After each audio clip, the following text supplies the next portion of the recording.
Hello students, agri with keywords में आपका स्वागत है।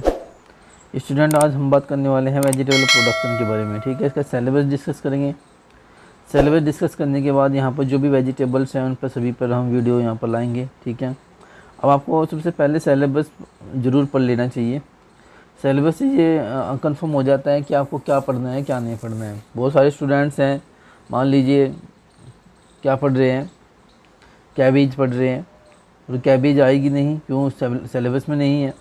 तो जो सिलेबस में है उसी के अकॉर्डिंग आप अपनी तैयारी कीजिएगा स्टूडेंट। ठीक है, सिलेबस डिस्कस करना ये सबसे पहले देख लीजिए। वेजिटेबल प्रोडक्शन है, इसकी सिलेबस की बात करें तो यहाँ पर आप देख लीजिए importance of vegetables, okay, in human diet या न्यूट्रिशन या नेशनल इकोनॉमी की, टाइप्स ऑफ वेजिटेबल गार्डनिंग, ठीक है, production, improved varieties and the cultivation practice such at the time of the sowing, transplanting technique, planting distance, fertiliser requirements, irrigation, weed management, harvesting, storage, physical disorder, disease, seed production, important of vegetable.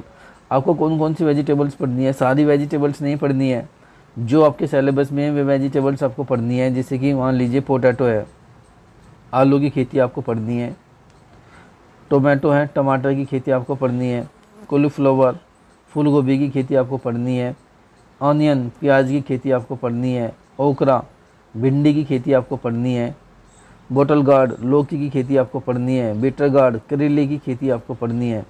ठीक है, देखो आपके यहाँ 3 unit है। एक unit में आपको क्या करना है? वेजिटेबल इंपॉर्टेंस देना है, टाइप्स ऑफ वेजिटेबल गार्डनिंग बताना है। ठीक है, दूसरी यूनिट में आपको क्या करना है? वेजिटेबल प्रोडक्शन करना है। किस किस का? पोटैटो का, टोमेटो का, कॉलीफ्लावर का, ऑनियन का, ओकरा का, बोटल गार्ड का और बीटर गार्ड का। ये सारी की सारी वेजिटेबल्स हैं जो आपको पढ़नी है। स्पाइसेस की बात करें, मसाले की बात करें तो मसाले में ginger, turmeric, coriander, cumin, funnel, black pepper और इलायची, ये आपकी स्पाइसेस है। तो मैं यहाँ पर जितनी भी ये फसलें दी हुई है, 1 2 3 4 5 6 7 फसलें तो ये वेजिटेबल्स की हैं। 1 2 3 4 5 6 7 फसलें ये आपकी स्पीसीज़ की है लगभग। तो इन सभी फसलों को मैं कवर करने वाला हूँ। ठीक है, आज की वीडियो में क्या होगा? आज की वीडियो में मैं पोटैटो, टोमेटो, कॉलीफ्लावर, ठीक है, मैं चाहता हूँ कि आपको अलग अलग वीडियो दूँ उन पे। तो मैं स्पेशल आपको आज पोटैटो पढ़ाने वाला हूँ। क्या पढ़ाने वाला हूँ? पोटैटो। ठीक है, आलू की खेती आज स्टडी करेंगे। ठीक है स्टूडेंट, तो स्टार्ट करते हैं। ये आपका सिलेबस है, सिलेबस ज़रूर पढ़े। एग्ज़ाम जो है आपका, एग्ज़ाम में जो सिलेबस है वो ज़रूर आप देख कर जाइएगा। ठीक है, आज हम आलू की खेती के बारे में बात करेंगे, कल्टीवेशन ऑफ पोटैटो। ठीक है, ये जो वीडियो है ये पूरा का पूरा यहाँ पर हिंदी में और इंग्लिश में, हिंदी में ये कंटेंट रहेगा। ठीक है, हिंदी में तो ये कंटेंट रहेगा, लेकिन मैं यहाँ पर कुछ चीज़ें इंग्लिश में बताऊँगा। ठीक है, ठीक है, आलू की खेती। चलो स्टार्ट करते हैं। आलू का वनस्पति नाम या बोटानिकल नाम की बात करें तो सोलेनम ट्यूबेरसम है, सोलेनम ट्यूबेरसम एल है। ठीक है, ये आपका बोटानिकल नाम है। किसका है? आपके आलू का है, पोटैटो का है। फैमिली सोलेनेसी है। गुणसूत्रों की संख्या, क्रोमोसोम की संख्या कितनी है? 2n बराबर अगर आपको होगे तब भी कोई दिक्कत नहीं है। ठीक है, दक्षिण अफ्रीका जन्म स्थान है। इसका जन्म स्थान कहाँ पर है? साउथ अमेरिका, दक्षिण अफ्रीका। खाए जाने वाला भाग क्या है? मॉडिफाइड स्टम है। ओके, रूपांतरित भूमिगत जो तना होता है उसका खाए जाने वाला भाग है। आप मॉडिफाइड स्टम भी कह सकते हो। आलू में सिट्रिक एसिड पाया जाता है। यह दीप्तिकाल पौधा है, यानी कि लॉन्ग डे प्लांट है। ये क्या प्लांट है? लॉन्ग डे प्लांट है। मैंने इसका मतलब देखो, 3 प्रकार के प्लांट्स होते हैं, short day plant, long day plant और day native plant. Short day plant उन्हें कहते हैं ऐसे पौधे जिनको एक दिन में यानी कि 24 घंटे में 8 से 10 घंटे प्रकाश की आवश्यकता पड़ती है, उन्हें हम शॉर्ट डे प्लांट कहते हैं। ऐसे पौधे जिनको 12 घंटे से ज़्यादा 24 घंटे में से 12 से 14 घंटे प्रकाश की आवश्यकता पड़ती है या ज़्यादा, उसे हम क्या बोलते हैं? लॉन्ग डे प्लांट बोलते हैं। यानी कि जो आपका पोटैटो है, इसे प्रकाश से किया जो यानी कि 24 घंटे में 12 घंटे से ज़्यादा प्रकाश की आवश्यकता पड़ेगी। आलू में जो सुगंध होती हैं वो किसके द्वारा होता है? डाइमिथाइल पायरेजीन के कारण होता है। जब आलू आपने देखा होता है तो आलू के अंदर एक सुगंध आती है, और वो जो एरोमा या सुगंध जिसे आप बोलते हो वो किसके कारण होता है, डाइमिथाइल पायराजीन के कारण होता है।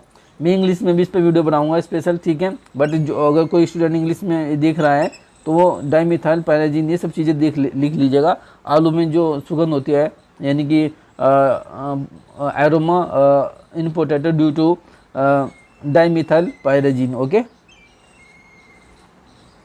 यह केरल को छोड़कर सभी राज्यों में उगाया जाता है। जो पोटैटो है ये केरल में नहीं उगाया जाता, सभी राज्यों में उगाया जाता है। लेट ब्लाइट आलू की सबसे विनाशकारी बीमारी है। एक लेट ब्लाइट होता है, एक अर्ली ब्लाइट बीमारी। दो प्रकार की बीमारी होती है जो फंगस के द्वारा लगती हैं, फाइटोपथेरा इन्फिस्टेंस और फाइटोपथेरा इन्फिस्टेंस। है लेट ब्लाइट पोटैटो और अर्ली ब्लाइट, जबकि जो लेट ब्लाइट है सबसे ज़्यादा खतरनाक लगती है। ठीक है, ये आ गए देखो, आलू की पछेती अंगमारी हर साल पहाड़ी इलाकों में होती हैं, लेकिन मैदानी इलाकों में ये नहीं देखने को मिलती। ठीक है,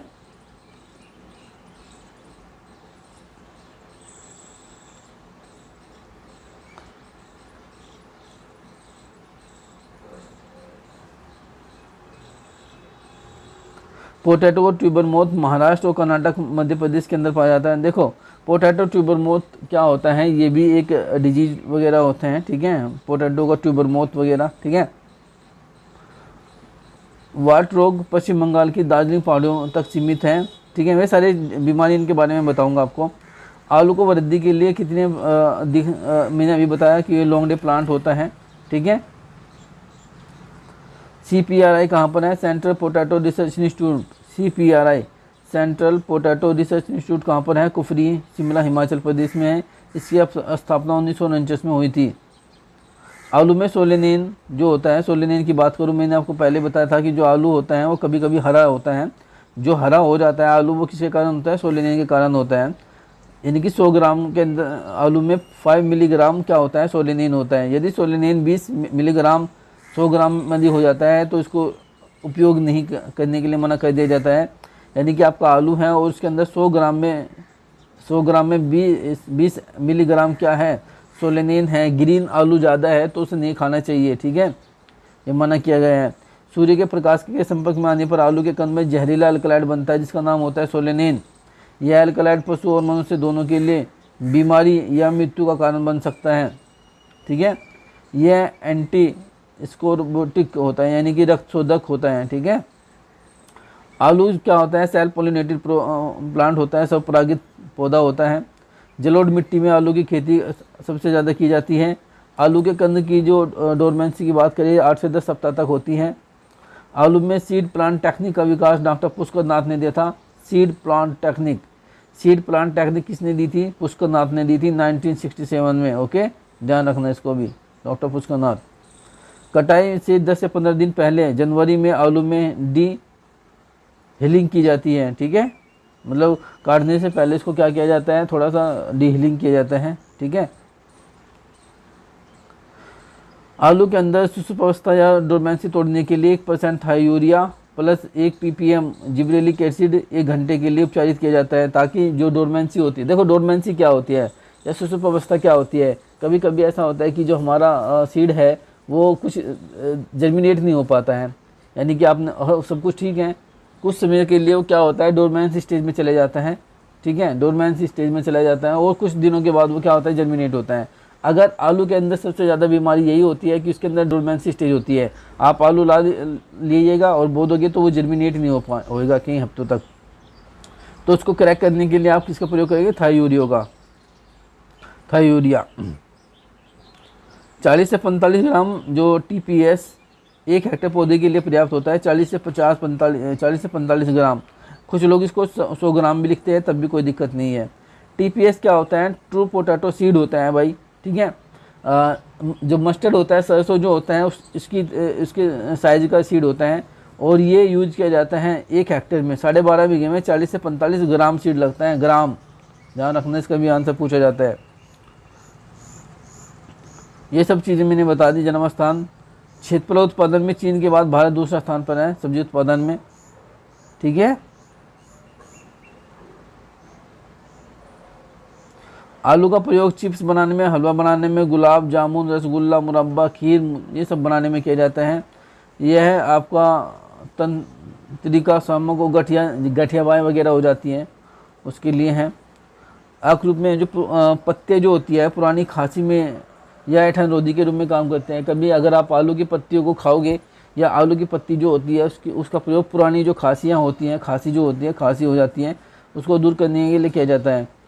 आग से जलने पर आलू को पीसकर लेप करने पर भी अच्छा परिणाम मिलता है। अगर आप आग लग गई, आपका हाथ जल गया, तो आप आलू को पीसकर अगर उसका लेप लगा लोगे तब भी वो ठीक हो जाएगा। ठीक है, आलू के अंदर क्या क्या चीज़ें पाई जाती है वो आप लोग यहाँ पर देख सकते हैं। नमी की बात करें तो मॉइस्चर इतना होता है, प्रोटीन की बात करें तो फैट की बात करें तो वसा इतना होता है, कार्बोहाइड्रेट की बात करें तो यहाँ पर आयरन की बात करें तो ये सब। बात आती है जलवायु। आलू के लिए कौन कौन सी जलवायु हैं? आलू मूल रूप से ठंडे मौसम का फसल है, कूल सीजन का प्लांट्स होता है ये। इसमें ट्यूबराइजेशन और कंद विकास की शुरुआत के लिए अनुकूल पर्यावरण परिस्थिति जैसे कि तापमान, कम तापमान, उच्च प्रकाश की तीव्रता और कम दिन की स्थिति की आवश्यकता होती है। देखो दो चीज़ें होती है। ट्यूबराइजेशन क्या होता है? जब कंद बनने लगते हैं स्टूडेंट, आपका जो ट्यूबर होता है ट्यूबराइजेशन में, जो आपका कंद है और आपका जो ट्यूबर है यानी कि जो कंद है वो डेवलप होने लगते हैं। उस समय कम टेम्परेचर होना चाहिए आपके खेत के अंदर, ठीक है, प्रकाश ज़्यादा होना चाहिए, ठीक है, और कम दिन की स्थिति होनी चाहिए, यानी कि प्रकाश जो है वो कम सोड्य हो उस टाइम, यानी कि प्रकाश कम हो। टेम्परेचर की बात करें तो 20 डिग्री सेल्सियस टेम्परेचर होना चाहिए, रात में 14 डिग्री सेल्सियस होना चाहिए कंद बनने के लिए। पूछा भी जाता है कंद बनने के लिए सबसे अच्छा टेम्परेचर क्या होता है स्टूडेंट? 14 डिग्री सेल्सियस, ध्यान रखना। 30 डिग्री सेल्सियस से ऊपर जाने पर क्या होता है? कंद बनने की पूरी तरह से रुक जाता है, यानी कि कंद नहीं बनते। अगर आपके फील्ड के अंदर, खेत के अंदर 30 डिग्री सेल्सियस से ज़्यादा टेम्परेचर हो जाता है तो वहाँ पर क्या नहीं बनेंगे? ट्यूबर या कंद नहीं बनेंगे। मिट्टी की बात करें तो मिट्टी कौन कौन सी मिट्टी में ये आलू हो सकता है? आलू का उत्पादन रेतीली दोमट मिट्टी या सिल्ट या दोमट, या आप किसी भी एक मिट्टी का नाम ले सकते हैं यहाँ पर, जिसमें कार्बनिक पदार्थ की मात्रा अच्छी प्रकार हो। मिट्टी के अंदर ऑर्गेनिक मैटर जरूर होना चाहिए। अच्छे जल निकास वाली भूमि होनी चाहिए, बुलाई दोमट या मध्यम दोमट वाली आलू के लिए उपयुक्त है। क्षारीय लवणीय मिट्टी आलू की खेती के लिए उपयुक्त नहीं होती है। जो एसिडिक सोयल होती है, ठीक है, वो आपकी आलू की कल्टीवेशन के लिए उपयुक्त नहीं है। आलू का जो पीएच मान है, यानी कि सोयल का पीएच मान कितना होना चाहिए? 0 से 6.5 के लिए अच्छी मानी जाती है। 0 से 6.5, ठीक है, एसिड नहीं है। एसिड थोड़ा सा एसिड है क्योंकि 6.5 है तो एसिड थोड़ा सा है, ठीक है, बस ज़्यादा नहीं एसिड होनी चाहिए। किस्मों की बात करें तो मोस्ट इम्पोर्टेंट है किस्म, यहाँ पर देख सकते हैं कुफरी अलंकार वैरायटी है। ये प्रारंभिक प्रकाश संवेदनशील किस्म है। उत्तरी भारत के मैदानी इलाकों में इसकी खेती की जाती है। कुफरी ज्योति पछेता झुलसा रोग के लिए प्रतिरोधी है। कुफरी पुखराज, इसमें मध्यम सूक्ष्म पदार्थ होता है। अगेती झुलसा और पछेती झुलसा के लिए ये क्या है? प्रतिरोधी है। कुफरी लीमा, अगेती किस्म उत्तरी भारत के मैदानी मेरुपन के लिए उपयुक्त है। यह होपरोमाइट बन के लिए सहनशील है, यानी कि होपरोमाइट कोई इंसेक्ट वगैरह होंगे। कुफरी बादशाह, कुफरी ज्योति, ये सब मोस्ट इंपॉर्टेंट है, इनको पढ़ लेना। कुफरी बादशाह, कुफरी ज्योति और कुफरी अलंकार के बीच का क्रॉस है, ये क्वेश्चन पूछा जाता है। कुफरी बादशाह किसका क्रॉस है? कुफरी ज्योति और कुफरी अलंकार का है। ये जो लेट ब्लाइट या आगे झुलसा रोग या पचहत्तर झुलसा रोग होता है उसको ये कंट्रोल कर लेती है। कुफरी सूर्य, ये सब आप लोग पढ़ लेना। कुफरी ख्याति, कुफरी चंद्रमुखी, ये सब स्टूडेंट्स आप लिख लेना। चिप्सोना, कुफरी चिप्सोना, जो चिप्स बनती हैं आप लोग खाते हो वो इस वैरायटी की बनती है, जिसका नाम है कुफरी चिप्सोना। 1 2 3 इस तरह से है, ठीक है। बहुत सारी वैरायटी हैं, आप इनको अच्छे से देख लेना, ठीक है। मैं थोड़ा सा स्क्रॉल कर रहा हूँ। बुआई का समय, अगेती फसल अगर आपको बोनी है तो सितंबर के तीसरे सप्ताह में से अक्टूबर के प्रथम सप्ताह में बो सकते हैं। मुख्य फसल की बात करें तो अक्टूबर के पहले सप्ताह में, अक्टूबर के तीसरे सप्ताह में। पछेती की संबोनी है तो अक्टूबर के तीसरे सप्ताह से नवंबर के प्रथम सप्ताह में। पहाड़ियों में फरवरी के तीसरे सप्ताह में और अप्रैल के दूसरे सप्ताह में आप आलू बो सकते हैं। बीज दर की बात करें तो बड़े आकार के जो सीड होता है उनका आकार कितना लेते हैं? 25 से 30 क्विंटल लेते हैं। मध्यम आकार के आलू 15 से 20 क्विंटल लेते हैं। छोटे आकार के आलू 10 से 15 क्विंटल प्रति हेक्टेयर लेते हैं। शुष्क अवस्था तोड़ने के लिए डोरमेंसी प्रयोग करने के लिए मैंने आपको पहले बताया। पहाड़ी कंदों को पतझड़ की फसल के लिए तुरंत उपयोग नहीं किया जा सकता, क्योंकि इनमें जो कंद होते हैं 2 से 3 महीने तक प्रसुप्ति काल में पड़े रहते हैं, डोरमेंसी स्टेज में पड़े होते हैं। तो आप इसको पढ़ लेना भाई। डोरमेंसी स्टेज मैंने पहले ही बताया है कि डोरमेंसी स्टेज क्या होती है। डोरमेंसी स्टेज एक ऐसी स्टेज होती है जहाँ पर सीड आराम करता है, यानी कि बीज आराम करता है, बीज से जर्मिनेशन नहीं होता है। उस अवस्था को क्या बोलते हैं, डोरमेंसी स्टेज बोलते हैं, सुसुप्त अवस्था बोलते हैं।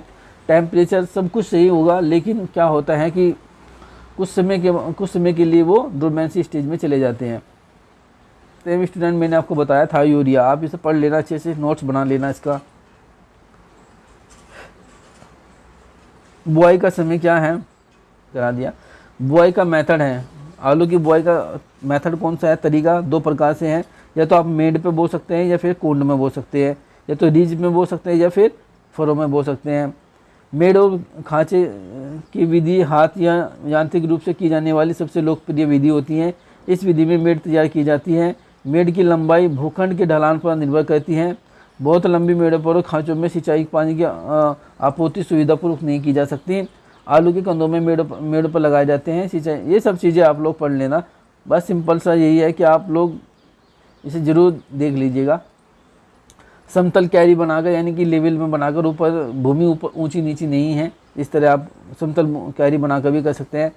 इसका उपयोग आमतौर पर हल्के रेतीली मिट्टी वाले क्षेत्रों में किया जाता है। कंद समतल क्यारों में बहुत उथले खांचों में लगाए जाते हैं। इस विधि में 2 मिट्टी चढ़ाने की आवश्यकता होती है। मैं तो आप लोगों से स्टूडेंट ये पूछा जा सकता है कि मिट्टी चढ़ाना क्या होता है, अर्थिंग अप क्या होता है। ठीक है, कभी कभी जब आप आलू की बुआई करते हैं तो कुछ आलू क्या होता है, मिट्टी के बाहर रह जाते हैं और दोबारा से आप उस पर मिट्टी चढ़ाते हो तो उसे अर्थिंग अप बोलते हैं या मिट्टी चढ़ाना बोलते हैं। पहली बुआई 30 से 35 दिन के बाद और दूसरी मिट्टी 25 से 30 दिन के बाद चढ़ानी चाहिए। अर्थिंग अप की बात करें तो आप लोगों से पूछा जा सकता है कि अर्थिंग अप कितने दिनों में किया जाना चाहिए। तो अर्थिंग अप की बात करें तो मिट्टी चढ़ाना बुआई के 30 से 35 दिन बाद पहला होता है और दूसरा होता है 25 से 30 दिन के बाद।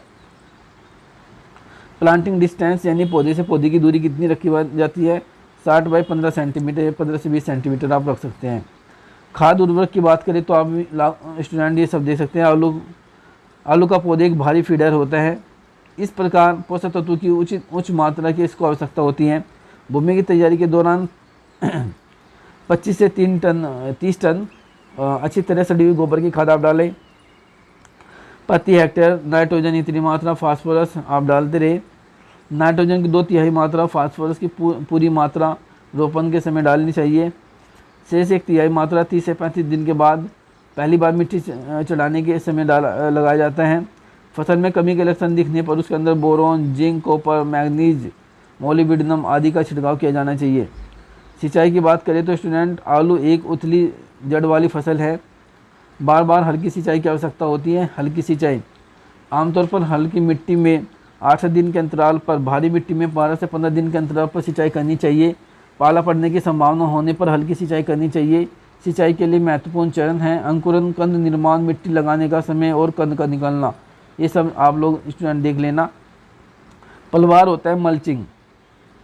पलवार मिट्टी की नमी को बनाए रखने के लिए किया जाता है। मैंने आपको पहले बताया मल्चिंग का प्रयोग किस लिए किया जाता है भाई, मृदा में से जो नमी है उसको बनाए रखने के लिए। पलवार मिट्टी नमी को बनाए रखने, मिट्टी के तापमान को कम करने, जल्दी अंकुरन को प्रेरित करने में मदद करता है। चीड़ की सूंझे या पत्ती इस तरह से जिसे हानियों को नियंत्रित करना। नमी मतलब मेरा सिंपल सा मतलब यह है कि यहाँ पर जो पलवार होता है इसका मतलब होता है खेत के अंदर आपकी जो भूमि है उसके अंदर से उसमें नमी को बनाए रखने के लिए आप जो भी काम करते हो, यानी ऊपर जो घास वो डालते हो, मल्चिंग या पलवार कहलाता है। खरपतवार नियंत्रण के लिए बिल्कुल इंपॉर्टेंट है। वीड कंट्रोल आप कैसे करोगे। खरपतवार का कल्चरल या रासायनिक विधि दोनों विधियों से किया जा सकता है। जब फसल लगभग 1 माह की हो जाती है तो निराई गुड़ाई करके खरपतवारों के प्रभाव को नियंत्रित किया जा सकता है। फ्लोरोक्लोरीन @ 1 किलोग्राम प्रति हेक्टेयर का प्रयोग आप करें।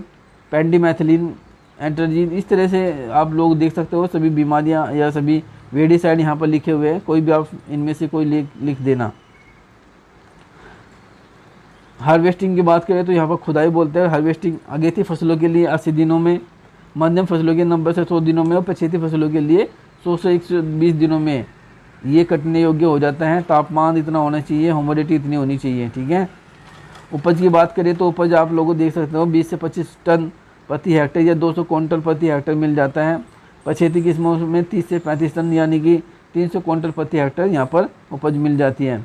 ग्रेडिंग की बात करें तो देखो ग्रेडिंग क्या होता है, जब आप आलू को अच्छे आलू को एक जगह पर एक स्थान में रखते हो, दूसरे स्थान में मान लो कोई ख़राब सा डिफ़ॉल्ट आलू है, तो उसको जब आप इस तरह क्वालिटी के आधार पर जब आलू को डिवाइड करते हो तो उसे हम क्या बोलते हैं, ग्रेडिंग बोलते हैं।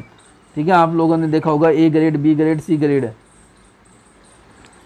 डीहिलिंग क्या होते हैं, आलू के उत्पादन में डील होने जमीन के ऊपर पाए जाने वाले आलू के पौधे के वनस्पति भाग को जड़ कंद से अलग करने के कार्यों को संदर्भित करता है। यानी कि इसमें क्या होता है, डीहिलिंग में ज़मीन के ऊपर पाए जाने वाले जो आलू के पौधे हैं, पौधे के वनस्पति भाग को जड़ कंद से अलग, यानी कि जो कंद है और जड़ है उससे अलग कर दिया जाता है, उसी को ही हम डीहिलिंग बोलते हैं। डीहिलिंग कटाई के पूर्व क्रियाओं में से एक है जिसका उद्देश्य कंद की त्वचा को सख्त करना है, इसलिए फसल कटाई के समय चीटों को कम करना है। ठीक है, ये सब देख लेना चीटों थोड़ा सा। डीहिलिंग का मतलब क्या है कि मान लीजिए अगर जब आप ज़मीन के ऊपर आलू आ जाती है स्टूडेंट्स, ठीक है, तो वनस्पति भाग को जड़ कंद से क्या कर दिया जाता है, अलग कर दिया जाता है। मैं दिखा दूंगा आपको। इसके क्या लाभ हैं, इसके लाभ उपयोग किए जाने डीहिलिंग की विधि के आधार पर यह क्रिया वायरस रोग जैसे कि पोटैटो लीफ वायरस, ठीक है, मतलब पोटैटो लीफ वायरस से संबंधित जो भी बीमारियां होती हैं वो नहीं लगती हैं। डीहिलिंग की 3 विधियाँ, हेलमस कटिंग, हेलमस खींचना, ये सब इस है, आप चाहे तो इनको पढ़ सकते हैं, तो कोई नहीं तो कोई दिक्कत। बीमारी की बात करें तो इम्पोर्टेंट है स्टूडेंट, बीमारी जरूर पूछी जाएगी आप लोगों से।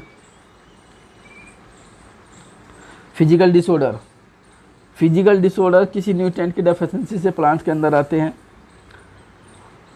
होलो हार्ट, यह कंदों में तेज़ी से विकास करने के कारण होता है। कंद बड़े आकार के हो जाते हैं और खाली रह जाते हैं, जिससे केंद्र में गुहा बन जाती हैं और मज्जा कोशिकाओं के छोटे क्षेत्र की मृत्यु हो जाती है, होलो हार्ट। इसके परिणाम स्वरूप आलू के विकास के दौरान केंद्रों का विस्तार होने पर ऐसन दरारें और खोखलापन आ जाता है। कैसे मैनेज करोगे आप, मिट्टी की नमी की स्थिति को उपयुक्त स्तर तक बनाए रखें, नाइट्रोजन की मात्रा ज़्यादा ना डालें, उन किस्मों को उपयोग करें जिनमें इस दोष की संभावना कम होती है। ठीक है। ब्लैक हार्ट यह डे से आलू भंडारण के कारण उप ऑक्सीजन की स्थिति के कारण होता है, क्योंकि हवा केंद्र में नहीं जा पाती। यह उस तापमान और अत्यधिक नमी के कारण भी होता है, जिसके परिणाम स्वरूप केंद्र में उत्तक काला हो जाता है। कंद का रूप रंग उपभोक्ता को प्रभावित करता है, अन्यथा कोई चर्या नहीं है। ब्लैक हार्ट का मतलब स्टूडेंट क्या होता है, ये ऑक्सीजन स्टोरेज जो कहते हैं हम, तो उस समय स्टोरेज के समय ऑक्सीजन की डेफिशिएंसी हो जाती है, जिसके कारण ब्लैक हार्ट बन जाते हैं। आलू आप देखोगे तो सही होगा, लेकिन जब आप काटोगे उसके अंदर से ब्लैक कलर का इस तरह का बन जाता है। ठीक है।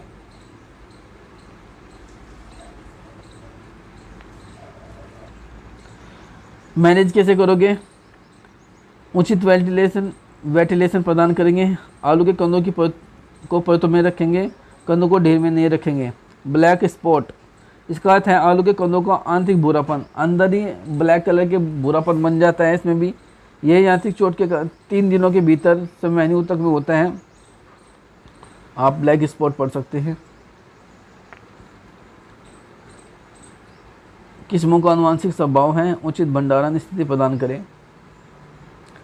ग्रीनिंग क्या होता है, ग्रीनिंग ऐसे कई कारक हैं जो ग्लाइको अल्कलॉइड की मात्रा बढ़ाते हैं, जैसे कि आंतरिक चोट, समय से पहले कटाई, उर्वरक का अत्यधिक उपयोग। मतलब ग्रीनिंग का मतलब होता है कि आलू कभी कभी ग्रीनिंग हो जाता है, हरे कलर का हो जाता है, जो जहरीला होता है।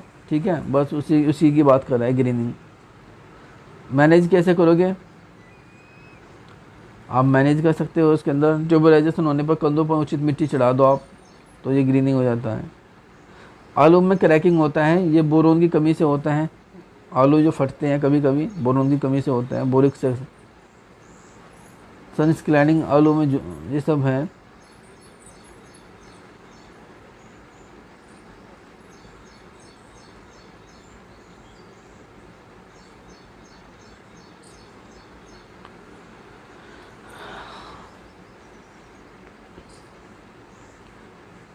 आलू में कीट लगते हैं, कीट वर्म जिसका नाम ये है अंकुरित पौधे को जमीनी स्तर से काटता है और रात में खाता है। यह कंदों पर भी हमला करता है, तो ये देख लेना भाई। कंट्रोल करने का तरीका उन्होंने यहाँ पर लिखा है कि आप कार्बोफ्यूरॉन 3G एट द 15 से 20 किलोग्राम प्रति हेक्टेयर की दर से डालोगे तो ये ठीक हो जाए। एफिड की बात करें तो एफिड भी लगता है। एफिड एफिस ग्रोस्पी इसका पूरा नाम है। यह पत्तियों के रस को चूसता है, कमज़ोर कर देता है उनको। वायरस के संक्रमण के लिए आप इनका प्रयोग कर सकते हैं। आलू का कंद यानी कि मोथ और यह खेत के भंडारण, दोनों में आलू के प्रमुख कीट होता है। इसका नियंत्रण भी आप लिख सकते हो। इनमें से कोई आप दो बीमारी दो रोग जो आपको अच्छे लगे, इनमें से 2 बीमारी 2 रोग आप याद कर लेना। लेट ब्लैटो पोटैटो, अर्ली ब्लैटो पोटैटो जरूर पढ़ लेना। फाइटोपथेरा इन्फेस्टेंस और अल्टरनेरिया सोलेनाई, ये दोनों बीमारी इंपॉर्टेंट हैं, मोस्ट इम्पोर्टेंट हैं। एग्जामिनर पूछता है इनके बारे में, तो आप देख ले अगेती की बात करें तो आप अगेती में देख सकते हो। आलू का अगेती की बात करें तो यह संक्रमण की निचली पत्तियों पर परिगलित या नेक्रोटिक धब्बों के साथ दिखाई देता है, जिससे संक्रमित छल्ले होते हैं। ठीक है, ये सब देख लेना। इसमें से आप इसका प्रयोग कर सकते हो। पछेती के बारे में, पत्तियों पर तने पर अनियमित भूरे धब्बे दिखाई देते हैं। धब्बे के चारों तरफ पत्तियों की निचली सतह पर सफ़ेद अधोमुखी कवक की वृद्धि दिखाई देती है। इसको नियंत्रित करने के लिए आप बिल्टॉक्स का प्रयोग कर सकते हो। ब्लैक स्कॉफ, ये बीमारी है स्टूडेंट। दो बीमारी 2 रोग, 2 कीट 2 रोग याद जरूर रखें। ठीक है, 2 कीट और 2 रोग जरूर याद रखें। इनमें से कोई भी आप 2 याद रख लेना। सीड प्लॉट टेक्निक क्या होता है, यहाँ से क्वेश्चन पूछा भी जा सकते हैं, एग्जामिनर पूछता भी है, देख लीजिएगा। आलू जैसे वनस्पति प्रारंभिक फसल में स्वस्थ बीजों का प्रयोग अत्यंत आवश्यक होता है। समय समय पर प्रतिस्थापन के बिना साल दर साल एक ही बीज स्टॉक का निरंतर उपयोग, जिससे विषाणु घुसपैठ यानी कि जो आपका सीड प्लॉट टेक्निक जो होता है, ये बीमारी वगैरह जो ना हो, इसलिए इस सीड का प्रयोग करते हैं। ठीक है, यही बता रहा है ये सब कुछ। ठीक है, वायरस विषाणु यही आता रहेगा इसमें, क्योंकि इसी के लिए ये किया गया था ताकि उसमें आपका जो सोयल है, उसके अंदर जो आपका प्लांट है, उसके अंदर किसी भी तरह के विषाणु से संबंधित, वायरस से संबंधित कोई बीमारी ना हो, इस प्रकार इसीलिए हम सीड प्लॉट टेक्निक का प्रयोग करते हैं। ठीक है, ये सब पढ़ लेना आप लोगों के लिए है थोड़ा सा। ठीक है,